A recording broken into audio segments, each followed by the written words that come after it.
And I promise you, after that meeting, it literally changed our lives. I got the keys. Now that we're all on, let's see. I threw a link out there to see if anybody else wanted to join, but you know how people be, man. They don't really be interested until they see progress and other people Right. doing it. So it is what it is. But we all here, and I'm here to answer y'all questions, man. So what could I since the last time we spoke? I know we spoke a lot about wholesaling. Mm-hmm. Um, are there any new questions you guys came across within that week? I got a lot of clarity from watching a bunch of video this week from Max Maxwell. Max But Maxwell, man. Yeah, yes, that's how. Like I sir. said, that's how I got started. Watching that Yeah, brother. dude, that's a cool cat, man. Yeah, Yeah, you know bro. what you're talking about. Yeah, I don't know if you listened to any of his story or whatever, but yeah, A little bit. dude grew up poor.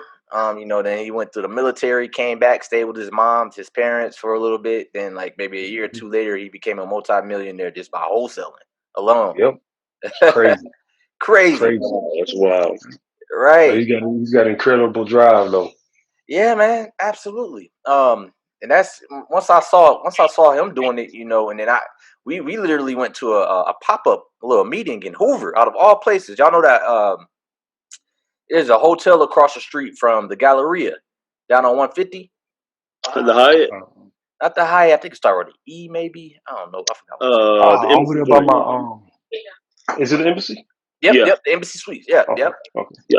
Yeah. Yeah, he had a little pop up there, and my homie, he stayed in Georgia at the time. He hit me up like, man, look, you need to go see this dude talk right now, man.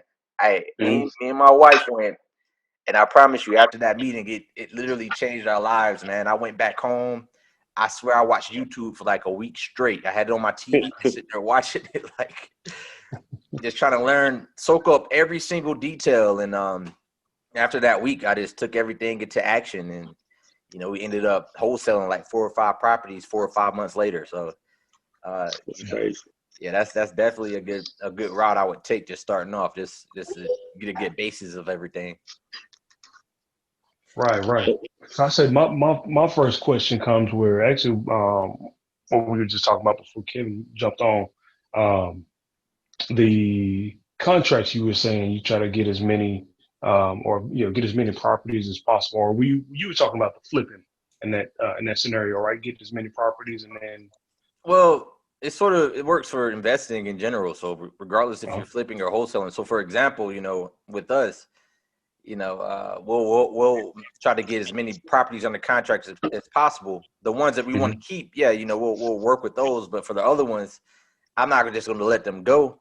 If I don't want to work with it, I'm gonna try to wholesale it, because you can still make money. Somebody else, if you don't want it, I guarantee somebody else gonna want it. Right. But on a wholesale perspective, yeah, it's all about volume. So let's say, for instance, you're going out driving for dollars. You want to build up enough houses to which, for every 10 houses, you'll probably get one owner who actually wants to mess with you. So Right. it's really important to build up as many houses or as many opportunities that you can. That way, you know, you have a lot more volume and a lot more opportunity to, sort of work and get a deal to the closing table. Okay. So when inking this deal with the owner of the property, um, what's the time frame? So like you say you get the contract with the owner. Let's say you don't necessarily have a buyer, uh, right there ready. What do you think is a best time frame or the best amount of time to deal with that property before saying, I think I've wasted too much of my time. Great question. So the way we started off, we created a contract where it pretty much takes a month for us to actually get to the closing table. So we'll put like 30 days on that contract to close. Okay. Um, that's without maybe we would put like a 12-day, 7 to 12 day due diligence. Are you guys familiar with due diligence? So I Nah, heard Max Maxwell speak on due diligence for a little while, and I think he said his contract was something like 30 days or so. Yeah. So typically you would put like a 30-day close. So let's say we contracted on a house today. Um, on the contract, you would put down, let's say you would put down, you'd be closing on January 6th. That's the 30 days, right? Right. But your due diligence would be those first 7 to 12 days, right? So during your due diligence is when you're going and looking at the property, inspecting it, and pretty much deciding if it's something you want to work with or not. So let's say within those 7 days for your due diligence, you decide, hey, you know what, there's a little bit too much work on it. Or in our case, when you're wholesaling, God, I couldn't find a buyer. You know what? We're gonna have to terminate contract. I ain't like the things in the house. There's too much to work with. We gotta let it go. Or in your instance, when you're wholesaling, and amongst you two, you two know you don't have a buyer, so you have to back out. But for the seller, you would go to them and be like, well, there's a little bit too much work to be done on the house, so we're gonna have to back out. But in reality, you're backing out because you don't have a buyer. So you want to be sure you do all that within your due diligence, because if you try to do it after your due diligence, two things are going to happen. One, you're going to lose your earnest money, right? Legally, if you back out or if you decide to terminate within your due diligence, you can legally get your earnest money back. But if you do it after your due diligence, you lost it. So regardless if it's 500, regardless if it's 5,000, you're losing that earnest money. Right. Furthermore, if you decide to wait after your due diligence to terminate the contract, you may have legal issues regarding actually buying the house. Right. You may get stuck with it. Right. Yeah, so, ain't trying to have that. Yeah, man. So that's definitely one of the. Did I send you? I never sent you guys that contract, have I? I don't think I did. I'm gonna send it to you now. Hold up, give me 1 second. While you're looking for it, Devin, one question. Okay. So the due diligence, this is a contingency that you spoke of in the contract the first time that we talked? Absolutely. Here, and I'm gonna share my screen just to show you what it looked like real quick. Cool. Now that we're talking about it, so I'm just gonna pull it up real quick. So you guys can see my screen, right? Yeah. All right, so this is an example purchase and sell agreement, one I was using back when I was wholesaling. What I'm speaking of is item number 6 here, where it says due diligence. So it says here, this agreement is subject to a due diligence period to be completed within 5 business days. Buyer must inform seller of termination of agreement prior to the end of DD in writing, right? That is a contingency you guys want to have. Pretty much you want to have that on your contract. That way, that's your back door. So if you don't have a buyer, you got to let the owner know within 5 days, hey, turns out we can't, whatever excuse you come up with, you want to let them know I don't want to buy your house. We're terminating contract. Right? Gotcha. Otherwise, you're going to have some legalities as far as buying that property. But yeah, this is what every contract is different. Put it like that. Everybody has their own contract. This is pretty straightforward. You have your property information. You have this top part. This basically discusses the property address and the buyer and seller, your purchase price, when you're going to close, who's going to handle closing costs. By the way, what you wholesaling it, you want to let them to add incentive for the buyer or the seller to actually work with you. You want to say that you're going to handle all closing costs. You don't want them to pay for anything, because in reality, you're helping them out, right? Right. So you want to do everything you can to get it taken care of. But again, the two dates you guys want to really concentrate on are your due diligence period and your closing days. So you could put a 30-day close, but if you're going to be using cash, and most of your buyers are going to be using cash, you want to close as soon as possible. So, the sooner you can close, the better. So what I was doing is basically telling folks, we can close in a matter of 14 business days. Right. So that will add tremendous incentive. That means, not only are we handling all closing costs, But I'm gonna close on this house within 2 weeks. So, you know, if you guys want Hold to get on. this off So your hands, hmm? you were handling the closing costs? Yeah. So Mhm. I'm not personally handling the closing costs. Your buyer's handling the closing costs.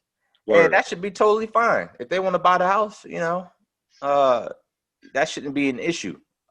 Right. I've never run into anybody having issues with that. And really, depending on the purchase price, closing costs could range anywhere from $1,000 to $6,000, just depending on how much you're buying the house for.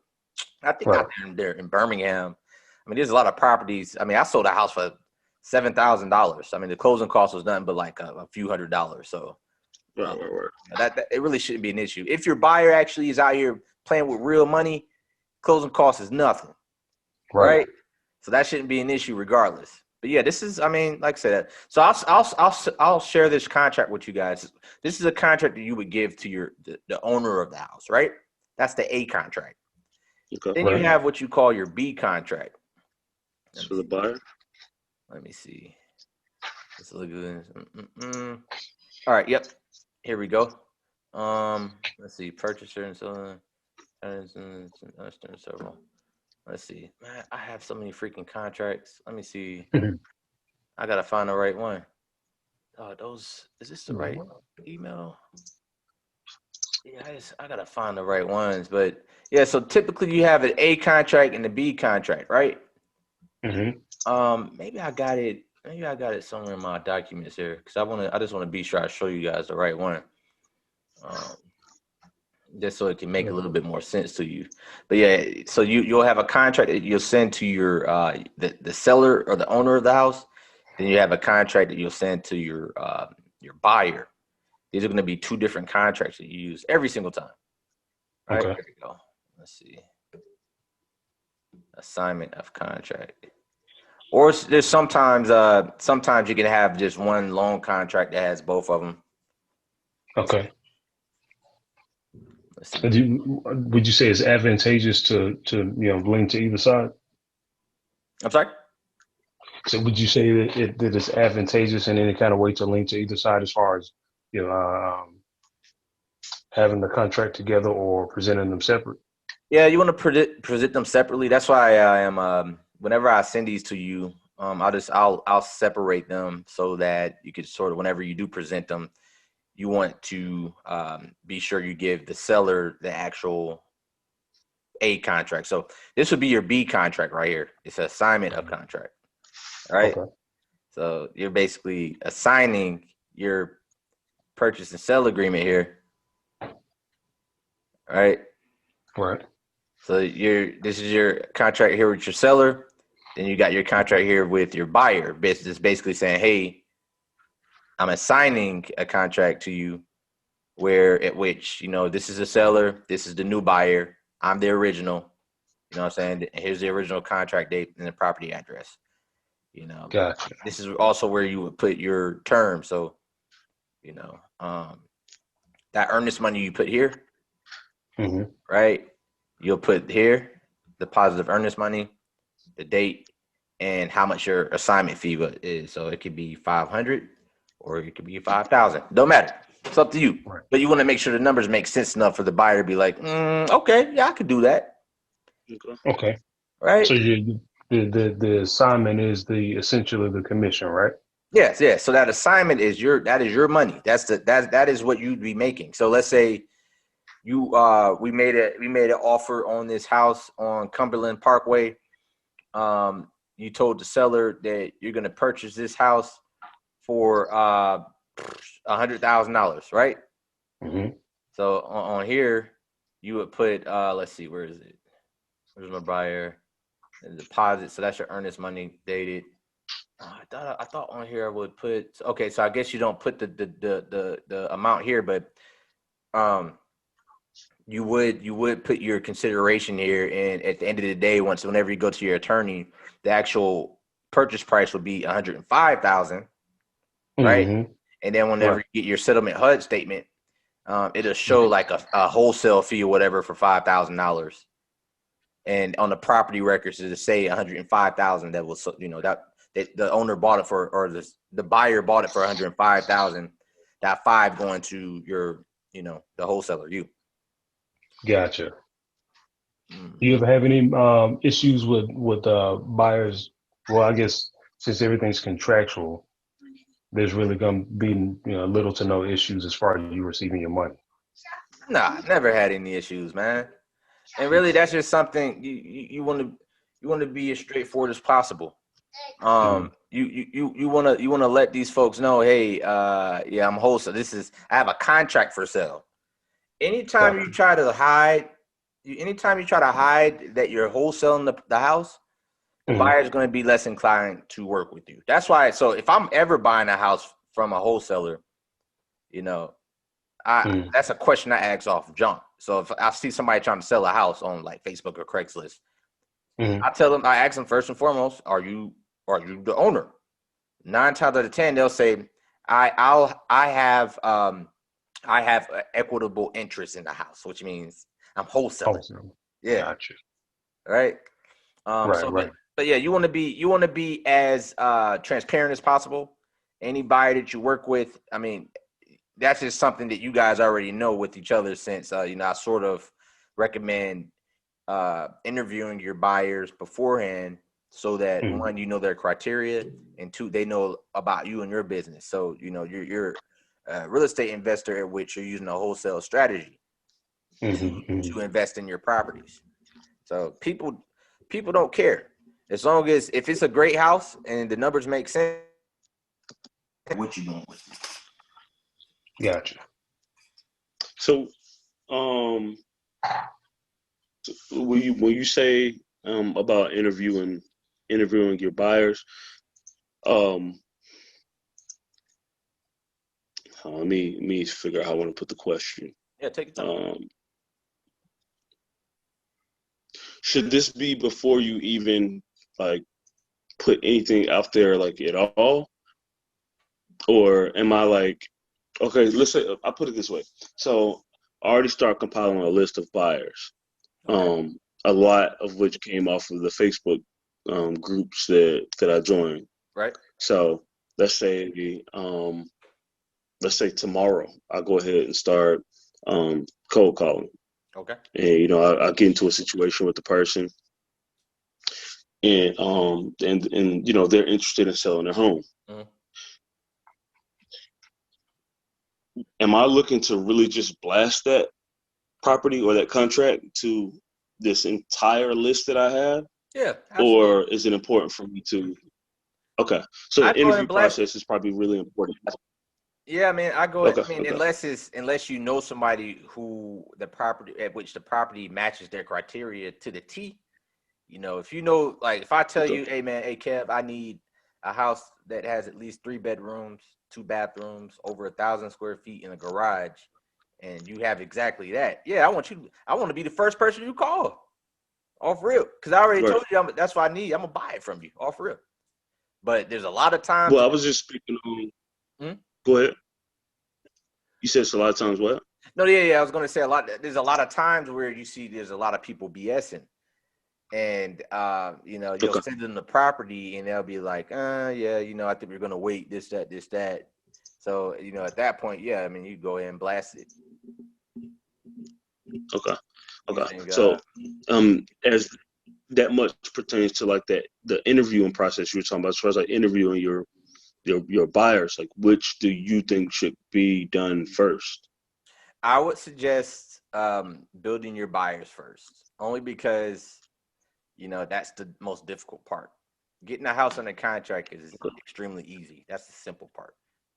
You go offer somebody okay, $80,000 for a house cash. They're gonna be like, all right, yeah, I ain't doing nothing with that house. Of course I want to.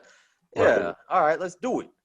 So you get the house under contract, and you tell them, I could sell it in 12, or I could, I want to buy it in 12 days.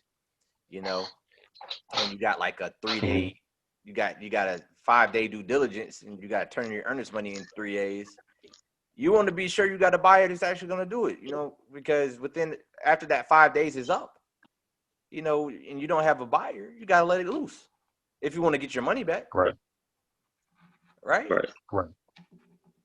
So Absolutely. that's why I suggest, Yeah, you wanna build your buyers first, man. A lot of people they do quite the opposite. They get houses under Hmm. contract and they try to all these you see all these people blasting deals all over Facebook looking like a fool. Then next week you see Hmm. somebody else with the same bill.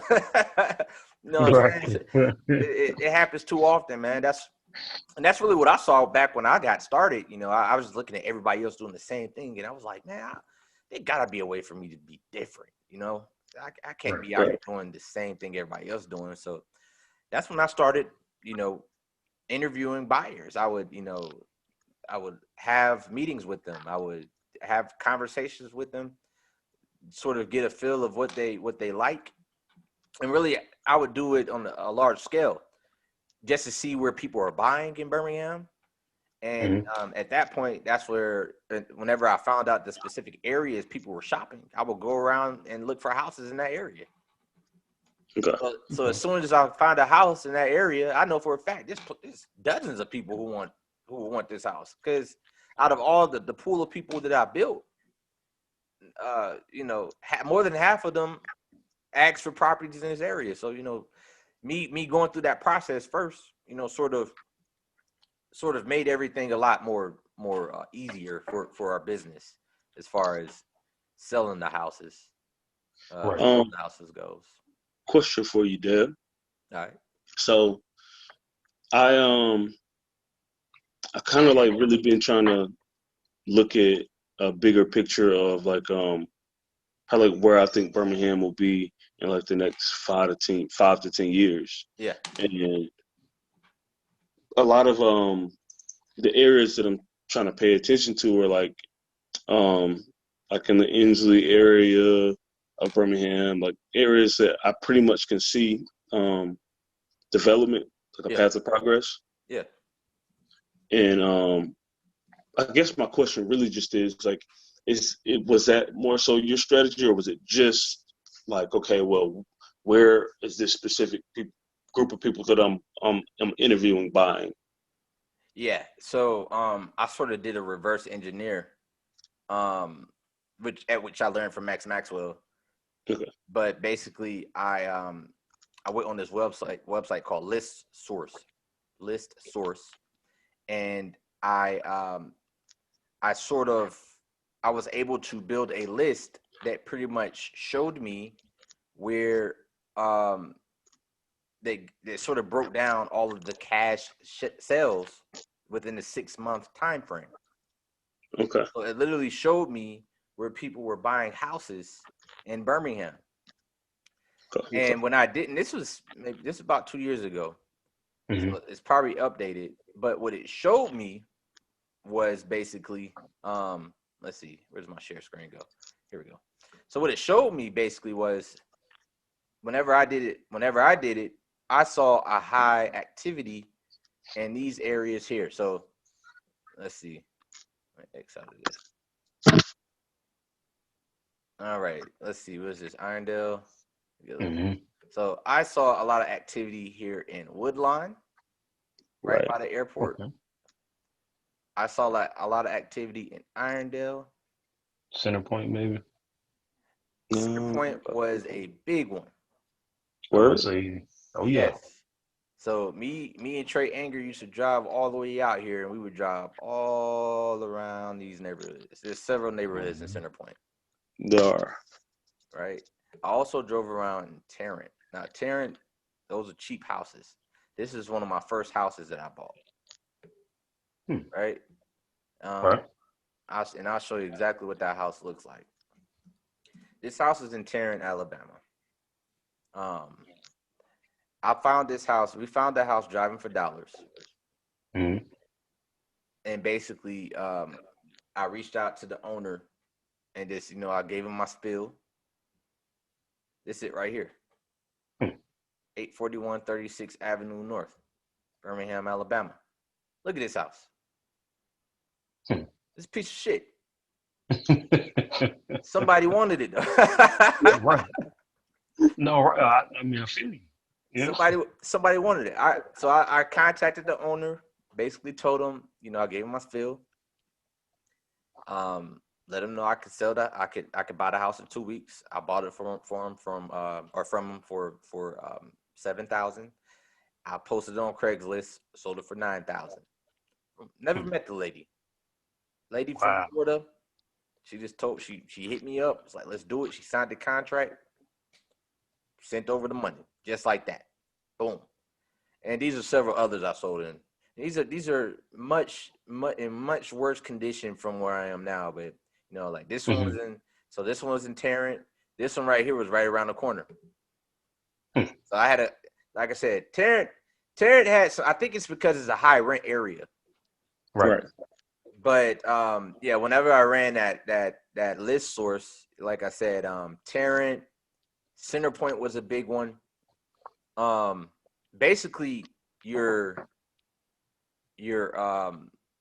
east end of Birmingham.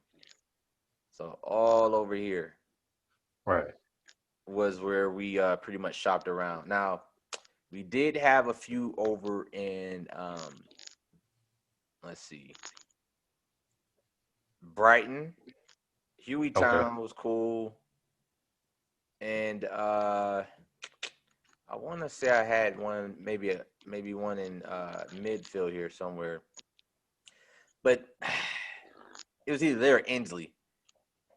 Right. Those are the areas I've been looking at. Well, I'm kind of forced to look at because that's where I work in Fairfield. So Okay.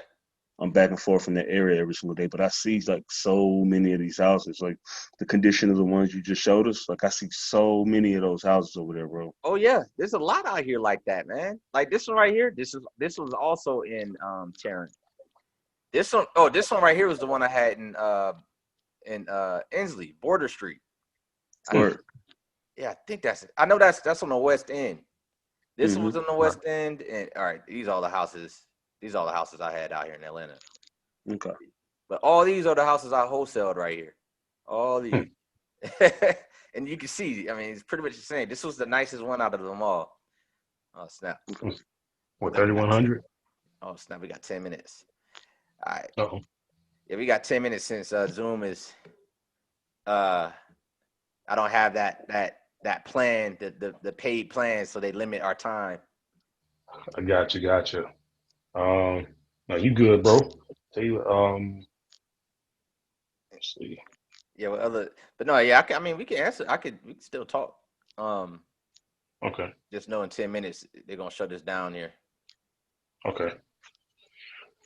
So, did you ever do any wholesaling or any deals in Shelby County? Did you see anything? Like I know there's properties that can be purchased for similar amounts, like in South Calera, Jemison. Have you ever checked anything out like that? Yeah, they were a lot more difficult to work with though. Okay. There's people that buy out there. I mean, those are high rental areas, but as far as wholesaling, I never got a chance to actually get one under contract out there. Because there's this strategy I was using. I was using the distress strategy. So you don't see too many houses that look like they're messed up. You don't see too many houses like these in Shelby County. Right. So I wasn't able to really mess with any out there. That's really another reason why we went all the way out to Centerpoint, because this Centerpoint has a lot of neighborhoods here at which you have a lot of distressed properties. Right. But I never got a chance to find any in Shelby County. Nah. Not saying that it can't be done. I know a lot of people that has wholesale properties out there. I just I was trying to be the just taking a different route from everybody else. I feel you. And I know too, the demographic, and the people that you have to be calling, right, probably aren't too fond of us, if you know what I mean. Well, yeah. Not only that, heck, if I knew what I knew now back then, I mean, I could probably pull it off. But at that point in my career, I didn't have enough resources to pull off those properties yet. Gotcha. Okay. Yes, sir. But no, it's definitely like I said, whatever you guys can get your hands on, man, go ahead and do it. Yeah, I'm with it. Go ahead and do it because you, like I said, as you'll start to see as you meet more investors. I mean, they're pretty much everywhere. Shelby County, Jefferson County, wherever. Mhm. Just if the numbers make sense, they'll work with it. And what I mean by numbers, just like your after repair value compared Mhm. to your purchase price. So Right. if you know that you have a house that could resell fixed up for 120,000, you don't want to have it under I contract know. for you don't want to have it under contract for anything over 100, because most investors want to be able to have a large margin in between to one, um, fund the deal so they can actually put some renovations into it, and then two, have enough to actually make a profit. Right. Right. That makes sense. Which was the purpose of the deal checkout, right? Yes, absolutely. Deal check will let you know what you should be offering to these houses. I also, like I said, don't I will also look into Deal Machine if you guys were taking that driving for dollars method. So Kevin, in your example, you out, let's say you out for lunch or whatever, just taking a drive around the block. You found a house. You could literally be like, "Oh, stop! Take a picture of this house real quick." Take the picture, and that app is hooked up to the public records already. So once you take the picture of it and you hit the house, it'll pull up the owner of the house. You did say that. So then all you would have to do is just look for their phone number just by skip tracing. Right. Which Deal Machine has that too, but I think they make you pay for that plan or whatever the case may be. I didn't do it because you could do it for free, Right. right? But they make it convenient to you. The option is definitely there. All right. Well, the questions you guys had.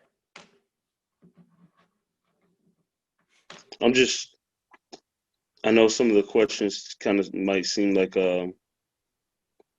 going in a circle, but I'm just trying to like get down Yeah, you the trying to whole understand it. right, my Yeah, whole that's fine, process. man. So as like I'm to be honest with you, I think I'm probably like a little bit overly anxious to start, but I just don't want to mess nothing up. Like be It's so okay. anxious into it, mess something up. Let me tell you something. If you don't mess up, you ain't doing it right. I know that don't make sense. No, No. no, I get what you're saying. I get what you're saying. Like I said, some of the same stuff I've been saying to people all day at work. So You Fell got for you got to mess up. That's how right, you know. That's how you know what to do right. it. right, Exactly. I probably cold called maybe 100 plus. My first few calls, I was nervous. After the fifth call, it was clockwork. I've right. been Right. cussed out.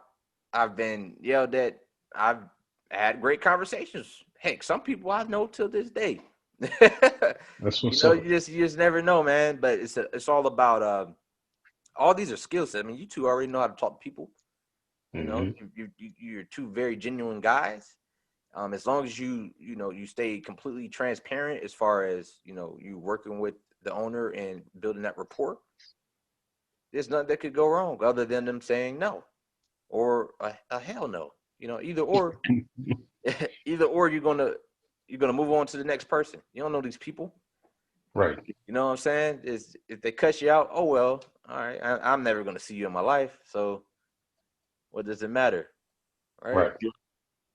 So it's just a matter of staying consistent, volume, staying consistent, and be a shark, right? Yeah, You gotta know your stuff. At the end of the day, this is a business, so Right. present it that way. So anytime you talk to somebody, don't let them know you're wholesaling. And maybe on our next call, we could I could sort of walk you guys through how to just hold on that conversation. But Okay. whenever you present yourself to an owner, you let them know you're an investor. Don't say anything about wholesaling, which I mean you can if you want to, but what they need to know is you want to buy their house, right? Right. I have money to Right. buy your house. I'm off you this amount cash. That's all they need to know. Right. Okay. right? And Right. it's as simple as that. But yeah, I think once you guys start to get a better understanding of the process and start to get your feet wet a little bit, everything else will become crystal clear. You know, I'm gonna link y'all up with my homegirl out there. We made a little bit of money. Her name's Stephanie. She be hitting me up every once in a while, just trying to see if I have any more deals out there. But I think she'd be an important asset to you guys Okay. because she's constantly trying to figure things out as far as Cool. you know, finding some more work and whatnot. But she could probably be a tremendous help as far as you guys just getting your feet wet a little bit. I'm sure you guys can work something out. So on our next call, I'll throw her on here as well, and we can all have a little mastermind. Yeah. All right. I'm with it. Bet. Well, yeah, I think they about to cut us off here in a minute, man. Yeah, man. When's another you guys want to link up again? When would you like to meet again? I'm free again. Well, shoot, I know Kev probably got a. Kev, you work Saturday? Yeah, yeah. You know, it's a give. You know, that's the biggest freaking shoe release of the year. So yeah, I'll be. Oh, I'm tripping. Yeah, that is right. Oh, well, I So mean, yeah, I mean, y'all can just text me, because I know they're about to shut us off in a minute. But yeah, just text me when you guys wanna link up again. Like I said, I'm more than happy to sit down and talk with you. Okay. me and Travis will chop it up, and then we'll come up with a time, and I'll have him send it over. Facts. All right, fellas. Well, I appreciate y'all taking the time, man. No problem, bro. appreciate you, bro. Thank you, bro. All right, brother. All right, man. Later. Good.